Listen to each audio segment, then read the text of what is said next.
जनमत की पुकार में आपका स्वागत है। मुंडका अग्निकांड से प्रभावित लोगों के लिए दिल्ली प्रदेश कांग्रेस कम्युनिकेशन डिपार्टमेंट के चेयरमैन और पूर्व विधायक अनिल भारद्वाज ने की मुआवजे की मांग। दिल्ली प्रदेश कांग्रेस कम्युनिकेशन डिपार्टमेंट के चेयरमैन और पूर्व विधायक अनिल भारद्वाज ने मांग की है कि मुंडका अग्निकांड में मारे गए 27 लोगों के परिवारों को 25 लाख रुपए का मुआवजा दिया जाना चाहिए तथा घायल हुए 20 लोगों में प्रत्येक को 5-5 लाख रुपए दिए जाने चाहिए। अनिल भारद्वाज ने संवाददाता सम्मेलन को संबोधित करते हुए कहा कि अगर दिल्ली सरकार और दमकल के अधिकारी समय पर आग की त्रासदी के बारे में जागते और तेजी से प्रतिक्रिया करते तो कई लोगों की जान बचाई जा सकती थी। साथियों, आपको जानकारी है और ये जानकारी सबने आप प्रेस के माध्यम से साझा हुई कि एक बहुत ही दुखद और दुर्भाग्यपूर्ण दुर्घटना मुंडका क्षेत्र के एक फैक्ट्री के अंदर अग्निकांड की हुई और उस अग्निकांड में लगभग हमारी जानकारी के अनुसार, आपके माध्यम से मिली हुई जानकारी के अनुसार 27 लोगों की जान अभी तक चली गई। इसके साथ साथ लगभग 20 लोगों का इलाज अलग अलग अस्पतालों में चल रहा है और दिल्ली पुलिस की जानकारी के अनुसार 29 लोग अभी तक लापता हैं। आज इस बहुत दुखद और दुर्भाग्यपूर्ण दुर्घटना पर प्रदेश कांग्रेस कमेटी सभी मृतकों के प्रति अपना दुख और श्रद्धांजलि अर्पित करती है और जो परिजन हैं, मृतकों के सभी परिजनों के प्रति भी संवेदना प्रकट करती है। जो घायल हैं, उन घायलों को हमारे प्रार्थना रहेगी ईश्वर से कि जल्द से जल्द वो स्वस्थ हो पाएं, उसके लिए उनके लिए भी प्रार्थना करती है। आज जब इस दुखद घटना का जो कल शाम को घटित हुई जानकारी आई, तो आज हमारे चिंतन शिविर जो उदयपुर में चल रहा है, उसमें भी 2 मिनट की मौन रखकर श्रद्धांजलि अर्पित की गई। सभी कांग्रेस नेतृत्व ने, हमारी नेता आदरणीय श्रीमती सोनिया गांधी जी ने, हमारे नेता आदरणीय श्री राहुल गांधी जी ने, हमारे सभी वर्किंग कमेटी के मेंबर्स ने अपनी शोक व्यक्त किया और ये घटना बहुत दुखद है। इसी को देखते हुए प्रदेश कांग्रेस कमेटी के अध्यक्ष माननीय अनिल चौधरी जी ने, जो वहां संकल्प चिंतन शिविर में उदयपुर में हैं, प्रदेश कांग्रेस कमेटी के हमारे जिम्मेदार पदाधिकारियों को और साथियों को ये कहा कि तुरंत वहां जहां ये आगजनी हुई है, जहां ये अग्निकांड हुआ है, वहां जाकर लोगों से संवेदनाएं साझा करें और जो ज़रूरत वहां हो, अगर कोई फौरी ज़रूरत वहां हो, क्योंकि प्रशासन नाकाम रहा है, तो उसमें लोगों की मदद की जाए। और उस निर्देश पर आज सुबह 9 बजे प्रदेश कांग्रेस कमेटी का एक प्रतिनिधि मंडल, जिसमें मैंने आपसे बताया कि हमारे प्रदेश के वरिष्ठ प्रवक्ता और मुंडका से विधानसभा का चुनाव लड़े डॉक्टर नरेश कुमार जी, ये वहाँ उपस्थित थे।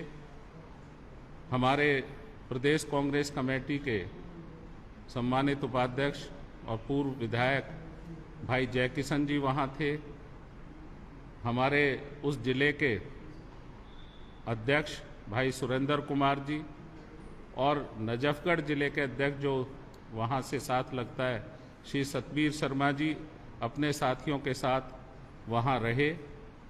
पीड़ितों के जो परिजन वहाँ थे और जो हालात थे उसका जायजा लिया, और जो बात निकल कर आ रही है वो ये है कि बड़ी विडंबना है कि जहां फायर ब्रिगेड को इतनी बड़ी दुर्घटना में पहुंचने के लिए और बाकी प्रशासन को, मैं समझता हूं कि जानकारी के अनुसार बहुत विलंब हुआ। 1 घंटे से ज़्यादा समय तो फायर ब्रिगेड को लगा जो जानकारी वहां साझा हुई, और बाकी प्रशासन तो बहुत लेट तक नहीं आया, जिसकी अगर तत्परता दिखाई गई होती तो निश्चित तौर पर कहीं ना कहीं कुछ परिवार अपनों को खोने से बच जाते, कुछ घायल भी शायद ठीक स्वस्थ रहते। लेकिन ये नाकामी है, सीधी सीधी हम कहेंगे कि प्रशासनिक अमले की, जिसकी जिम्मेदारी श्री केजरीवाल जी और उनकी सरकार की है। घटना बहुत दुखद है और निश्चित तौर पर इस घटना में जो भी लोग मृतक हुए हैं, जिन्होंने अपनी जान गंवाई है, हम उन्हें विनम्र श्रद्धांजलि तो दे ही रहे हैं, लेकिन सरकार ने भी एक मजाक कर दिया। माननीय मुख्यमंत्री जी जाते हैं और 10 लाख रुपए उनकी जान की कीमत लगाकर मुआवजे का ऐलान करते हैं। दिल्ली कांग्रेस का ये मानना है कि आज के इस समय में 2022 में ये राशि बहुत कम है।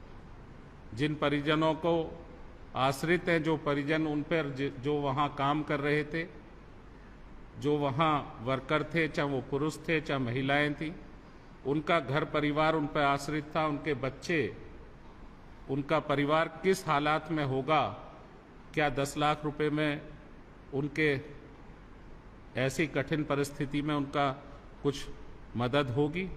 तो दिल्ली कांग्रेस का ये मानना है कि राशि कम से कम 25 लाख रुपए की अनाउंस की जाए। इस मुआवजे की राशि का जो अनाउंसमेंट है वो बढ़ाया जाए। दिल्ली सरकार से हमारी ये मांग, और 50,000 रुपये का मुआवजा, शायद उन्होंने 50,000 जी 50,000 रुपये का मुआवजा उन्होंने घोषित किया है जो घायल हैं। हम ये समझते हैं कि सरकार में बैठे लोग जब सरकार में नहीं होते, जब पार्टी में होते हैं, तो उनको ये संवेदनाएं शायद पब्लिक से सही पता लगती है। सरकार में जाने के बाद कहीं ना कहीं किसी न किसी तरह वो संवेदनाएं कम हो जाती। क्या आज दिल्ली जैसे शहर में किसी आगजनी में, किसी अग्निकांड में घायल किसी का इलाज 50,000 रुपये में संभव है? इसका इलाज तो बहुत दिन तक चलता है, और मैं समझता हूं कि ये राशि भी जो उन्होंने घायलों को मुआवजे के तौर पर अनाउंस की है वो बहुत कम है, और दिल्ली कांग्रेस की ये मांग है कि ये राशि बढ़ाकर 5 लाख रुपए की जाए।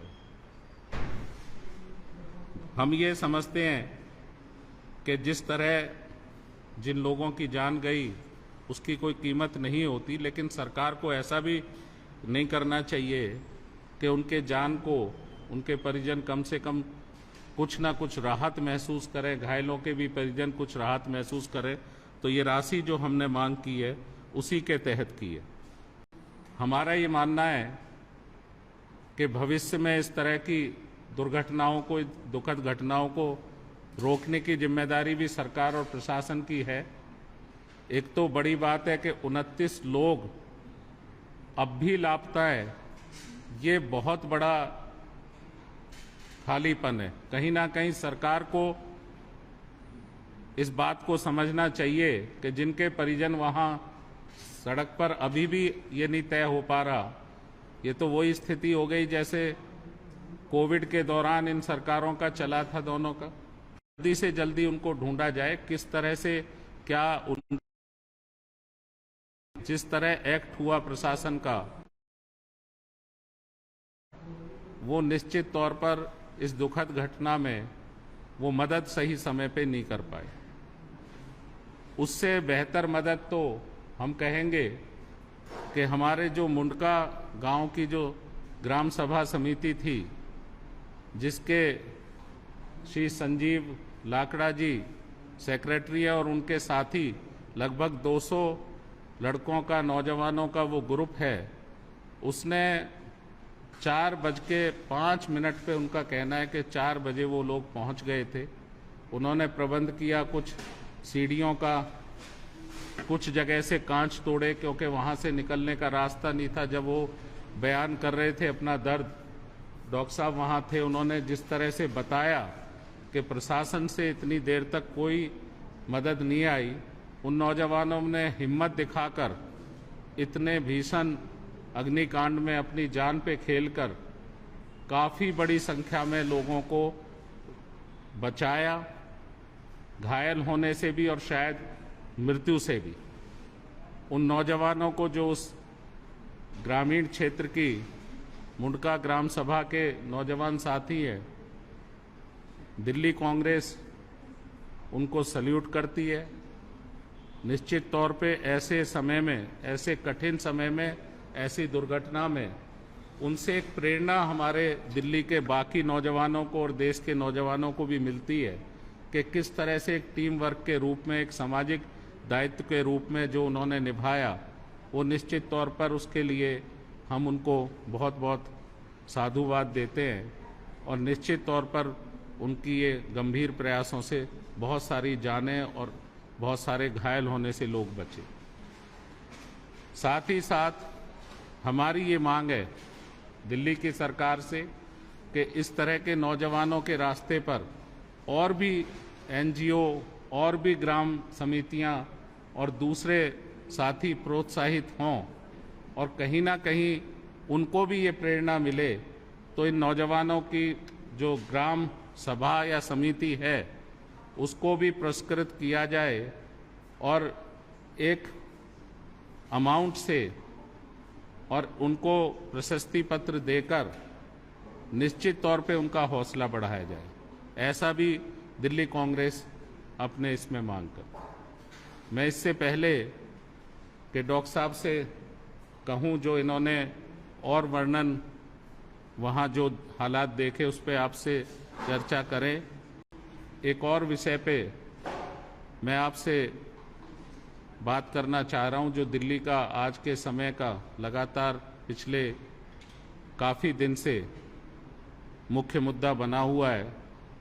जो बुलडोजर तंत्र है भाजपा का, जिस तरह से लोकतंत्र को बुलडोजर तंत्र में बदलने की कोशिश हो रही है, जिस तरह से डेमोक्रेसी को बुलडोजरों से चलाने की कोशिश हो रही है, उसके खिलाफ दिल्ली कांग्रेस कल 11 बजे भाजपा मुख्यालय पर प्रदर्शन करेगी। हम उस गरीब आदमी के साथ है दिल्ली की कांग्रेस, दिल्ली के कांग्रेस जन, जो इस बढ़ती हुई महंगाई में और घटते हुए रोजगार में आज दिल्ली में जिस तरह से मुश्किल हालातों में अपना जीवन यापन कर रहे हैं, उन गरीब लोगों पर, विशेषकर मजदूरों पर, रेहड़ी पटरी वालों पर, छोटे छोटा कारोबार करने वालों पर एक भय की तलवार लगातार लटकी हुई आज नजर आ रही है। यहाँ धर्म और जाति का कोई विषय नहीं है। विषय है कि गरीब आदमी, वो किसी धर्म का हो, किसी जाति का हो, गरीब आदमी दिल्ली में डर के साए में जी रहा। उस गरीब आदमी का क्या कसूर है जिसको भारत सरकार का जो protection, street vendor protection act है 2014, आजीविका संरक्षण रेहड़ी पटरी वालों को जिसके तहत मिलता है, उसको आज तक दिल्ली में क्यों नहीं लागू किया गया? जब वेंडर कमेटियां बन गई और आज अगर वो लागू होता दिल्ली में, तो मैं समझता हूं कि जिस भय में ये गरीब आदमी, विशेषकर रेहड़ी पटरी वाले, जो छोटे छोटा रोजगार करने वाले, वो कम से कम अपने आप को सुरक्षित महसूस कर।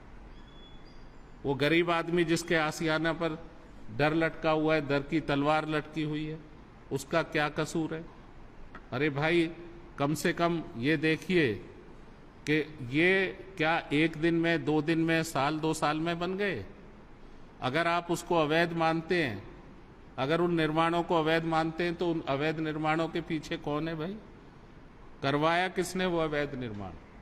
दिल्ली की कांग्रेस पूछना चाहती है, 15 साल से म्युनिसिपल कॉरपोरेशन दिल्ली में, एमसीडी में भाजपा का शासन है, तो इतने 15 साल में जो उनको अवैध आप नहीं देख पा रहे थे, या संरक्षण था? कौन अधिकारी हैं, कौन लोग हैं उनके पीछे? उसकी जांच भी होनी चाहिए। और निश्चित तौर पर जो वेंडर प्रोटेक्शन एक्ट को लागू करने में नाकाम रही सरकारें हैं, उनको अपनी जवाबदेही भी सुनिश्चित करनी चाहिए। सरकारें जब भी दिल्ली की जनता, दिल्ली के आवाम, दिल्ली के नागरिक, दिल्ली के शहरी इन दोनों सरकारों से कोई जवाबदेही पूछते हैं तो ये आपस में लड़ने लगते हैं। एक ब्लेम गेम शुरू हो जाता है कि ये हमारा नहीं। अगर दिल्ली में पानी, टैप वाटर तो आ नहीं रहा है, पानी के लिए मर्डर हो जाता है, लेकिन दिल्ली में एक बारिश होती है, दिल्ली रुक जाती है, दिल्ली की सड़कों पर, गलियों में दिल्ली के सारे अंडरपास भर जाते हैं, दिल्ली जाम हो जाती है। वो ऐसी स्थिति है कि कई कई महीने हो गए बरसात खत्म हुए। दिल्ली कांग्रेस के अध्यक्ष भी गए थे, डेलीगेशन गया था, वहाँ आप देखिए किराड़ी, बेगमपुर ऐसे एरिया हैं, उन गांव में, उन जगहों पर 6-6 महीने हो गए बरसात खत्म हुए, दोबारा आने की तैयारी, पर इनके फेलियर की वजह से कई कई फीट पानी मुख्य सड़कों पे, बाजारों में आज तक है। तो ये अपनी नाकामी को छुपाने के लिए गरीब आदमी को डर दिखाया जा रहा है, उसको भयभीत किया जा रहा है। और ये जो प्रेस कॉन्फ्रेंस दिल्ली सरकार ने कल की, काफ़ी दिन बाद नींद टूटी। सिसोदिया जी सामने आए, उन्होंने कहा कि 63 लाख मकानों को गिराने की साजिश है। तो मौन सहमति क्यों है भैया? आप भी सरकार हैं, आपने इतनी देर से चिट्ठी क्यों जगी? आपको भी समय पे इस पे कार्रवाई करनी चाहिए थी, दिल्ली के लोगों का बचाने की कोशिश करनी चाहिए। हमारे तो नौजवान साथी यहाँ बैठे हैं, परवेज जी, जब प्रदर्शन वहाँ, जब ये डेमोनेशन का था तो ये अरेस्ट हुए वहाँ पे, इन्होंने वहाँ प्रोटेस्ट किया, क्योंकि गरीब आदमी को बचाने के लिए कांग्रेस खड़ी है। गरीब का धर्म कुछ नहीं है, हम धर्म जाति देखकर गरीब आदमी की मदद दिल्ली की कांग्रेस नहीं कर रही, कांग्रेस नहीं कर रही। कांग्रेस हमेशा गरीब आदमी के साथ थे। इसलिए कल 11 बजे इस बुलडोजर तंत्र के खिलाफ, इस भेदभाव के खिलाफ, जिस तरह गरीब आदमी को थ्रेट है, उसके खिलाफ भाजपा मुख्यालय में, क्योंकि वहीं से डायरेक्शन चल रही है भाजपा से। ये प्रशासन एमसीडी को आदेश या जो भी हो रहा है, तो हम उसके खिलाफ दिल्ली की कांग्रेस कल प्रदर्शन करेगी 11 बजे। उसकी भी सूचना मुझे आपसे साझा करनी। अगर आपने हमारा अभी तक चैनल सब्सक्राइब नहीं किया है तो कृपया चैनल सब्सक्राइब कर लें, लाइक करें, शेयर करें, कमेंट करें। तो मिलते हैं फिर किसी और खबरों के साथ। नमस्कार।